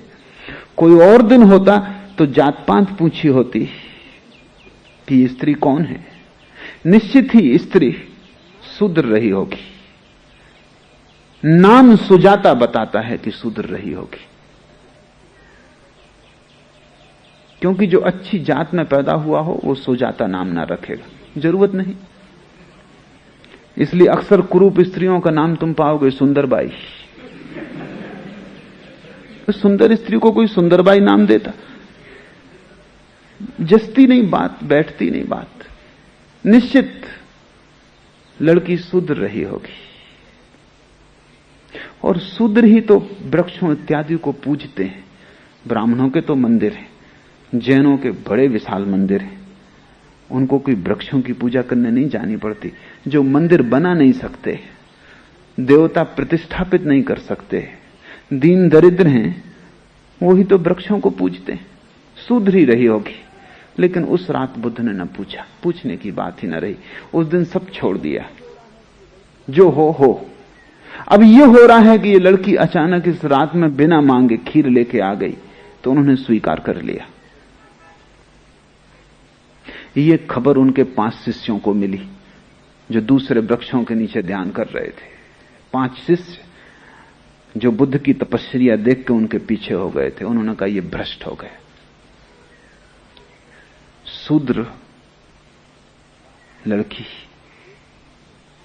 रात का समय, और अब तक एक तृण लेता था। ये गौतम भ्रष्ट हो गया। उन्होंने तत्क्षण गौतम को छोड़ दिया, त्याग कर दिया। वैसी ही दशा कबीर की हो गई होगी। क्रिया कर्म आचार में छाड़ा, छाड़ा तीर्थ नहाना, सगरी दुनिया भई सियानी, मैं ही एक बोराना। बुद्ध के अपने 5 शिष्य भी छोड़ के चले गए कि भ्रष्ट हो गया ये आदमी। क्योंकि तुम्हारे लिए धर्म का अर्थ क्रियाकांड है। तुमने धर्म को तो जाना नहीं, तुमने तो धर्म के नाम पर मुर्दा विधियों को जाना है। अब तक ये बुद्ध ज्ञानी था, मानने योग्य था, पूज्य था। अब ये भ्रष्ट हो गया। खीर खाने से आदमी भ्रष्ट हो गया, रात भोजन लेने से भ्रष्ट हो गया। मैं एक घर में मेहमान था, जैन घर। गांव के सबसे प्रतिष्ठित वृद्ध जैन मुझे मिलने आए थे। उन्होंने मेरी किताब साधना पथ पढ़ी थी और बहुत प्रभावित हुए थे, और मेरी बड़ी तारीफ कर रहे थे, ऐसे जैसे मैं 25वां तीर्थंकर। और तभी घर की गृहिणी ने मुझे आके कहा कि अब आप चलें, रात हुई जाती है, भोजन कर लें। जैन तो रात भोजन नहीं करते। और वृद्ध इतने भाव में थे कि मैंने कहा कि थोड़ी देर हो जाएगी तो हर्जा नहीं, पहले उनसे मैं बात कर लूं। फिर रात हो गई। फिर गृहिणी आई, उसने कहा देर हुई जाती है। अब उसको भी बेचैनी शुरू हो गई, क्या रात में मैं भोजन करूंगा। और जब मैंने कहा कि बस मैं स्नान कर लूं और आया, तो वृद्ध जो मेरा पैर पकड़े बैठे थे, उन्होंने तत्क्षण मेरा पैर छोड़ दिया और कहा क्या आप रात्रि भोजन करेंगे। मैंने कहा भूख न तो दिन जानती न रात। और महावीर के जमाने में बिजली नहीं थी। अंधेरे में 90% लोग अंधेरे में भोजन करते थे। 10% जिनके पास सुविधा थी वो भी मिट्टी के दिए जलाते थे। उन दियों में भी बहुत रोशनी न थी। उल्टे उन दियों के कारण कीट पतंग आते थे। अब इस एयर कंडीशनड घर में कीड़े पतंगों के आने का उपाय नहीं। दिन हो कि रात, सूरज सदा बटन से बुझता और जलता है, उगता डूबता है। तुम क्या इसमें पंचायत की बात है, कोई हर्जा नहीं। ज्यादा उचित यह है कि आपकी बात पूरी हो जाए। वृद्ध हैं, इतने दूर चल के आए। उन्होंने कहा कि तब फिर मुझे आपको एक बात कहनी पड़ेगी कि मैं कुछ सीखने आया था, लेकिन मैं गलत आदमी के पास आ गया, और बजाय सीखने के मैं आपको इतना सिखाना चाहूंगा। मैं वृद्ध हूं, 75 वर्ष की मेरी उम्र है। इतनी शिक्षा आपको जरूर दूंगा कि जिसको अभी इतना भी ज्ञान नहीं कि रात्रि भोजन वर्जित है, उसका सब ज्ञान व्यर्थ है, उसमें कोई सार नहीं। स्वभाव था सगरी दुनिया भई सयानी, मैं ही एक बौराना। क्रियाकांड जब छोड़ दिया होगा, कबीर ने लोगों ने कहा होगा हो गया भ्रष्ट। बुद्ध को जब ज्ञान उत्पन्न हो गया, उस रात जब शिष्य छोड़ के चले गए, उस वृक्ष के नीचे सोए, पहली दफा निश्चिंत, न चिंता रही संसार की, बाजार की, राज्य की, साम्राज्य की, न चिंता रही मोक्ष की, स्वर्ग की, परमात्मा की। उस रात बिल्कुल निश्चिंत सोए, चिंता ही न रही, पाने को कुछ ना बचा, सब व्यर्थ है, सब व्यर्थ। इतना समग्र रूपेण हो गया कि चिंता न रही, कोई सपना ना आया, कोई मन में उद्विग्नता ना उठी, नींद थी, सो गए। सुबह 5 बजे आंख खुली, वैसी शुद्ध आंख, कुंवारी आंख जब भी खुलती तभी सत्य उपलब्ध हो जाता। कोई विचार नहीं, कोई चिंता नहीं, कोई धारणा नहीं, क्या ठीक क्या गलत, क्या करना क्या नहीं करना, कोई ऊहापोह नहीं, सीधी सादी कुंवारी आंख। आखिरी तारा डूबता था और बुद्ध को परम ज्ञान उपलब्ध हुआ। उस डूबते तारे के साथ ही पुराना आदमी समाप्त हो गया, नए का जन्म हुआ। चेतना पुरानी लीन हो गई, नई चेतना जन्म गई। उस क्षण बुद्ध ने जाना कि सत्य कुछ करने से नहीं मिलता, सिर्फ आंख खोलने की बात है, सिर्फ होश, स्मरण, जागृति।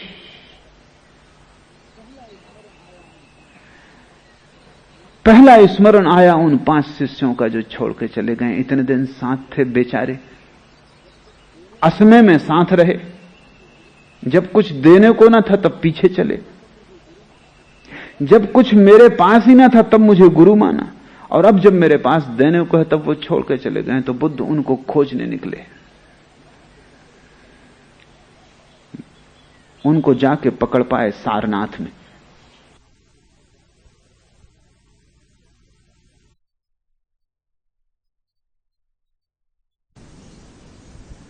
जब उन्होंने देखा बुद्ध को आते हुए दूर से एक टीले पर बैठे हुए, तो उन 5 ने तय किया ये भ्रष्ट गौतम आ रहा है, हम ना तो उठ के इसको आदर दें और ना नमस्कार करें, न इतना हम इसकी तरफ पीठ कर लें।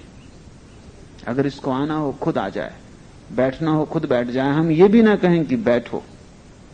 जो साधारण अतिथि के लिए भी किया जाता है वो भी हम ना करें। ये गौतम भ्रष्ट है, इसने नियम छोड़ दिए, तप छोड़ दिया, चर्या छोड़ दी, आचरण भ्रष्ट, इसके लिए अब कोई समादर नहीं। लेकिन जैसे जैसे बुद्ध पास आने लगे उनको बड़ी बेचैनी होने लगी। जैसे ही बुद्ध पास आए, निकट आए, पहले एक उठ के खड़ा हुआ, चरणों में गिरा, फिर दूसरा, फिर तीसरा, फिर वो 5, और बुद्ध ने कहा तुमने निर्णय कुछ और किया था, निर्णय बदल क्यों दिया? निर्णय पर आदमी को टिकना चाहिए। उन्होंने कहा हमने बदला, ऐसा कहना ठीक ना होगा। तुम्हारी सन्निधि, तुम्हारा पास होना और हमने आदर दिया, ऐसा कहना भी ठीक ना होगा, क्योंकि हमने तो निर्णय किया था न देने का। आदर हुआ तुम्हारी मौजूदगी में, जैसे कोई एक चुंबक खींच ले। जिनके भीतर भी थोड़ी सी क्षमता है वो सद्गुरुओं के पास खींचे चले जाते हैं चुंबक की भांति। किसी क्रियाकांड के कारण नहीं, किसी योग तप तपश्चर्या के कारण नहीं, किसी संप्रदाय, सिद्धांत, शास्त्र के कारण नहीं, जिनके भीतर भी थोड़ी सी भी संभावना है आत्मा की, वो सदगुरु के पास खिंचे चले जाते हैं। चाहे सारी दुनिया विरोध में हो, चाहे सारी दुनिया कहे कि तुम पागल हो, वो पागल होना दांव लगाने जैसा लगता है, वो पागल होना शुभ मालूम होता है। ना मैं जानूं सेवा बंदगी, ना मैं घंट बजाई, ना मैं मूरत धरी सिंहासन, ना मैं पुहक चढ़ाई, सब छूट गया फूल चढ़ाना पत्थरों पर। क्योंकि जो अपनी आत्मा के खिले हुए फूल को परमात्मा में चढ़ाने में समर्थ हो गया, अब वो फूलों को तोड़ के पत्थरों पर चढ़ाने जाएगा। और वृक्ष पे खिले हुए फूल तो जिंदा हैं, तुम उन्हें मार डालोगे तोड़कर, और तुम पत्थरों पे चढ़ा दोगे। वृक्ष में क्या कम चढ़े थे वो परमात्मा को? वृक्ष में भले चढ़े थे, पूरी तरह चढ़े थे, जीवित चढ़े थे, तुमने मार के चढ़ाया। असल में संप्रदाय मुर्दा है, और मुर्दा चीजें ही करवाता है। फूल जिंदा था, चढ़ा ही हुआ था परमात्मा को, क्योंकि परमात्मा के अतिरिक्त और किसको चढ़ेगा? वो परमात्मा की ही सुगंध थी जो बिखर रही थी उससे, वो परमात्मा के ही रंग थे जो खिले थे, वो परमात्मा की ही पखड़ियां थी जो खिली थी, वो परमात्मा का ही रूप था, वो उसका ही गीत था। तुम उसे तोड़ डाले और पत्थर पे चढ़ाए, तुमने उसे अपने परमात्मा पे चढ़ा दिया। तुम्हारा परमात्मा झूठा है, वो तुम्हारा ही बनाया हुआ परमात्मा है। वो मूर्ति तुम्हारे हाथ से गढ़ी गई है, अपने हाथ से गढ़ी मूर्ति जिसे तुम बाजार से खरीद लाए हो, और कुछ पंडित पुजारियों को जिनको भी तुम बाजार से खरीद लाए थे, उन्होंने शोरगुल मचाकर, घंटे बजाकर, आवाज करके, धुआं पैदा करके उसको असली परमात्मा की तरह प्रतिष्ठित कर दिया है। तुम भी जानते हो, वे भी जानते हैं। और फूल नाहक बेचारा बलि दिया जा रहा है, उसका कोई कसूर नहीं, उसका कोई हाथ नहीं इस उपद्रव में।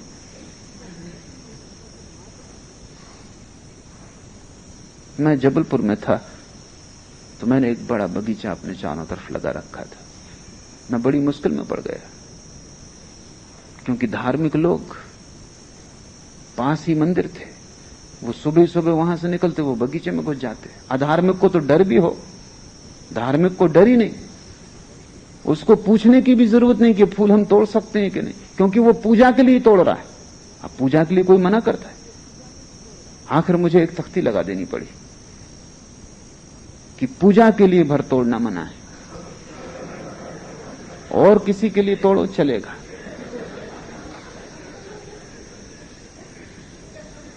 क्योंकि पूजा का फूल तोड़ने से क्या लेना देना। और वो इतनी अकड़ से घुस आते, राम राम जपते, उनका अधिकार है। ये तो पूजा के लिए तोड़ रहे हैं, वो मुझसे कहते, ये कोई हम अपने लिए थोड़ी तोड़ रहे हैं। फूल भले सोह रहे हैं वृक्षों पर, क्यों उनको तोड़ के पत्थरों पर चढ़ा रहे हो? अगर बहुत ही ज्यादा इच्छा होती हो, पत्थर को लाके फूलों पे चढ़ा दो, कम से कम जिंदगी पे मुर्दा को चढ़ा दो। मगर संप्रदाय उल्टा ही सिखाते हैं। जिस दिन कबीर ने बंद कर दिया, ना मैं जानूं सेवा बंदगी, ना मैं घंट बजाई, ना मैं मूरत धरी सिंहासन, ना मैं पुहक चढ़ाई, ना हरि रिझ है जब तप कीन्ह, ना काया के जारे, न तो परमात्मा को कोई रटन लगा के राम राम की पा सकता है, रिझा सकता है। रिझाएगा क्या, उल्टा उसको उबाता होगा। मैंने सुना है एक आदमी मरा और उसने जाके स्वर्ग में जब देखा तो वो बहुत नाराज हुआ। एक पापी जो उसके घर के सामने ही रहता था, वो परमात्मा के पास बैठा हुआ, उसे नरक में होना चाहिए।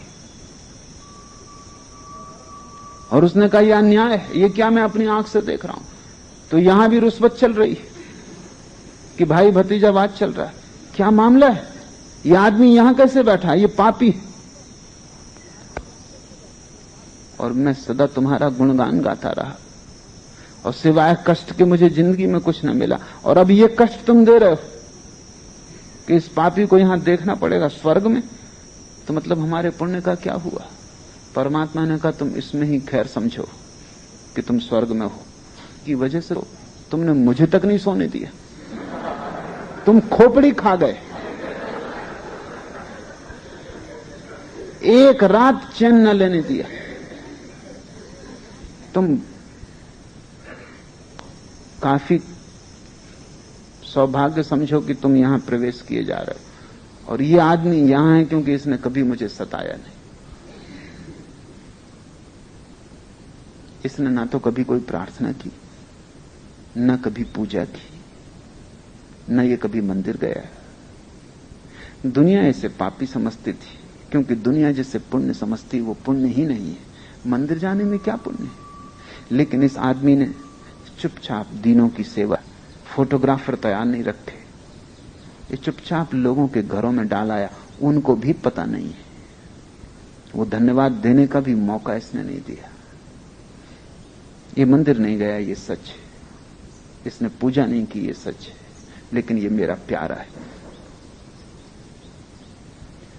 ना मैं मूरत धरी सिंहासन, ना मैं पोह चढ़ाई, ना हरि रिझे जब तप कीने, ना काया के जारे।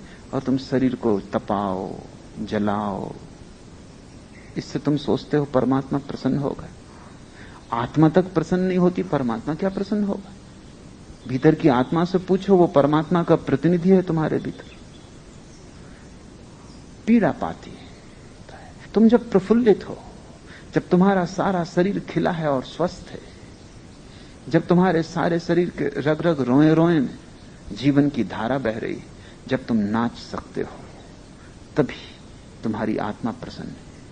और जिस बात में आत्मा प्रसन्न है वही परमात्मा की पूजा है। तुम अपनी आत्मा की सुनो, तुमने परमात्मा की सुनी। तुमने अपनी आत्मा की न सुनी, तुम परमात्मा के दुश्मन हो। गुरजीएफ कहा करता था कि दुनिया के सारे धर्म परमात्मा के दुश्मन हैं, और वो ठीक कहता था, क्योंकि वे सब तुम्हें तुम्हारी आत्मा की सुनने की नहीं सिखाते। उनके पास बंधे हुए अनुशासन है, इनको पूरा करो, आओ अपने को ही मारो, अपना ही गला घोंटो। वे सब आत्मघाती हैं। ना हरि रिझे धोती छाड़े, और नग्न हो जाने से कोई हरि को रिझा लोगे?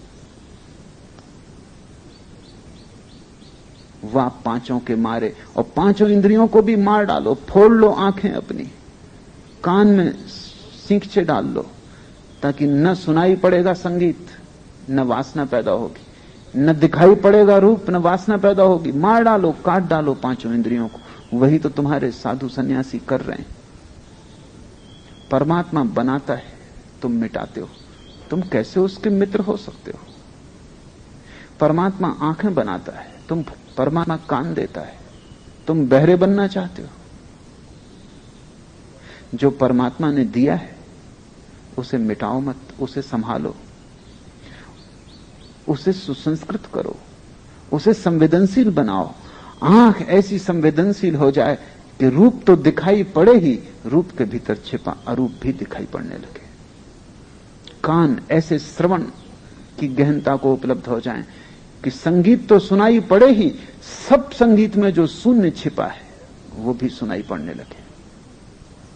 स्वर तो है ही संगीत में, शून्य भी है। स्वर ऊपर का आवरण है, शून्य भीतर का प्राण है। रूप तो है ही फूल में, सुंदर स्त्री एक सुंदर पुरुष में, अरूप भी है। आकार तो दिखाई पड़े, ठीक, निराकार भी दिखाई पड़े। आंख चाहिए ऐसी। तुम आंख फोड़ रहे हो कि रूप से डर गए हो, कहीं रूप ना दिखाई पड़ जाए, नहीं तो वासना पैदा होती। ठीक है, रूप दिखाई पड़ने से वासना पैदा होती, आंख फोड़ लेने से रूप दिखाई नहीं पड़ेगा, इस भ्रांति में मत रहना। अंधे में भी वासना होती, भयंकर वासना होती, और तुम तो कुछ कर भी सकते हो, वो बेचारा कुछ कर भी नहीं पाता, इसलिए बड़ी असहाय वासना होती, बड़ी विकृत, परवर्टेड। सच है, रूप दिखाई पड़ने से वासना पैदा होती। इसका अर्थ है कि थोड़ा और गहरे देखो, काम पैदा होता है। अरूप दिखाई पड़ने से प्रेम पैदा होता है। आंख को बढ़ाओ, स्वाद को बढ़ाओ, स्वाद को मिटाओ मत। जीभ को जला लेना बहुत आसान है, क्या कठिनाई है? स्वाद से घबराओ मत, स्वाद में परम स्वाद भी छिपा है। अस्वाद को उपलब्ध नहीं होना है, परम स्वाद को उपलब्ध होना है। तब तुम परमात्मा की धारा में बह रहे हो, तब तुम्हें कुछ करना ना पड़ेगा, तुम ऐसे ही बहते हुए पहुंच जाओगे। धारा जा ही रही सागर की तरफ, तुम बस धारा के साथ एक हो जाओ। दया जाने ताय मिले अविनाशी, दो शब्द, दया करुणा। जिसमें करुणा जग गई, सब जग गया। धर्म, धर्म से तुम अर्थ मत लेना हिंदू धर्म, मुसलमान धर्म, ईसाई धर्म, नहीं, क्योंकि वे सब तो क्रियाकांड है। धर्म से मूल अर्थ है स्वभाव, स्वयं को जो साध ले। हम कहते हैं आग का धर्म ताप, या पानी का धर्म शीतलता। क्या है धर्म तुम्हारा, मनुष्य का? क्या है गुण तुम्हारा, तुम्हारी निजता का? चैतन्य, होश, जो जाग जाए और करुणावान हो जाए। दया राख धर्म को पाले, जग सुन रहे उदासी। वो अपने आप इस सपने के प्रति जो चारों तरफ चल रहा है उदास हो जाता है। पर ये उदासी घृणा की नहीं है, क्योंकि घृणा कभी उदास नहीं होती। दुनिया में तीन तरह के लोग हैं। एक जो दुनिया के राग में पड़े, वे उदास नहीं है। दूसरे जो दुनिया के प्रति विरागी हो गए हैं, वे भी उदास नहीं है। प्रेम घृणा में बदल गया, मित्रता शत्रुता बन गई। जिस तरफ देखते थे वहां पीठ कर ली, लेकिन उदासी नहीं है। उदास तो वो है जो दोनों से मुक्त हो गया, राग से विराग से, जिसको महावीर ने वीतराग कहा है। जो तुम उदास बैठे हो कि धंधा ठीक नहीं चल रहा, तुम उदास बैठे हो, ये तो राग है, ये उदासी नहीं है। ये तो राग असफल हो रहा है, इसलिए तुम उदास हो। तुम्हारा आनंद भी झूठा है कि आज धंधा खूब चला, कि तुमने ग्राहकों को खूब लूटा, कि तुम बड़े प्रसन्न घर चले आ रहे हो, पैर पड़ते नहीं जमीन पर, आकाश में उड़ते। ये आनंद भी आनंद नहीं है, ये भी राग है। राग और विराग दोनों जब छूट जाएं, न तो संसार के प्रति राग रहे और न घृणा, न द्वेष रहे, न राग, तब उदास। उदासी परम अनुभव है। उदासी से बड़ा इस जगत में कुछ भी नहीं है। संसार के प्रति उदासी तभी आती है जब अपने प्रति परम आनंद आ जाता है। जब परमात्मा में नृत्य चलने लगता है, तब संसार के प्रति उदासी आ जाती है। जैसे एक छोटा बच्चा है, वो बड़ा हो गया, अब खिलौने पड़े हैं कोने में, वो निकल भी जाता है, देखता भी नहीं कमरे से। कभी बिल्कुल पागल था, कभी इतना पागल था कि रात भी खिलौनों को साथ लेके सोता था, बिना खिलौनों की नींद भी नहीं आती थी। कोई दूसरा मांगता खिलौना तो लड़ने को तैयार हो जाता था। अब बड़ा हो गया, समझ आ गई, खिलौने पड़े, धीरे धीरे कचरे में फेंक दिए जाएंगे। जिस दिन तुम्हें बड़ा आनंद मिल जाता है, छोटी उदासी हो जाती है। तुम संसार के प्रति उदास होने की कोशिश मत करना, अन्यथा उदासी गलत होगी, वो उदासी विराग की होगी। तुम तो परमात्मा को पाने की कोशिश करो, तब एक अनूठी उदासी आती है, जिसका स्वभाव आनंद का है, जो बड़ी विरोधाभासी है। संसार के प्रति कोई अच्छा ना बुरा भाव रह जाता, सब खो जाता। अपने में कोई लीन है, इतना आनंदित है कि कुछ और चाह ना रही, सब मिल गया, कुछ पाने को ना बचा। संसार की तरफ जो उदासी है, वही परमात्मा की तरफ आनंद है। वो एक ही सिक्के के दो पहलू हैं। दया राख धर्म को पाले, जग सुन रहे उदासी। अपना सा दिखाई पड़ता है कि जो ज्योति मुझ में जल रही, वही सब में जल रही है। अहिंसा अपने आप पैदा हो जाती। चींटी में भी वही है, हाथी में भी वही है, वृक्ष में भी वही है, छोटे में बड़े में, कण में विराट में, सब में वही है। और वो मैं हूं, तत्वमस श्वेत केतु, वो मैं ही हूं। वो श्वेत केतु तुम ही हो, एक ही का विस्तार है अनेक में। सहे कुसबद वाद को त्यागे, छाड़े गर्व गुमाना। तब सब गर्व और गुमान, सब अहंकार और अस्मिता छूट जाती।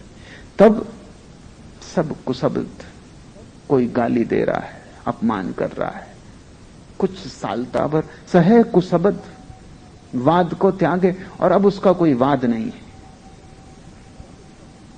ईश्वरवादी का कोई वाद नहीं है, ईश्वर को जानने वाले का कोई सिद्धांत नहीं है, सिद्ध का कोई सिद्धांत नहीं है, वो स्वयं ईश्वर है। वो समझाता नहीं सत्य के संबंध में, वो सत्य ही समझाता है। वो बोलता नहीं सत्य के संबंध में, सत्य ही उससे बोलता है। सहे कुसबद वाद को त्यागे, छाड़े गर्व गुमाना, सत्य नाम ताही को मिलिए, कहे कबीर दीवाना। पागल कबीर कहता है कि जिसने ऐसा कर लिया कि ऊर्जा को करुणा बना लिया, कोई वाद कोई शास्त्र जिसमें न रहा, जो शास्त्र शून्य और वाद शून्य हो गया, और जिसने सबके भीतर एक ही अखंड ज्योति को जलता देखा, वही उस अविनाशी को पा सकता है, वही पाता है। कहे कबीर दीवाना। आज इतना ही।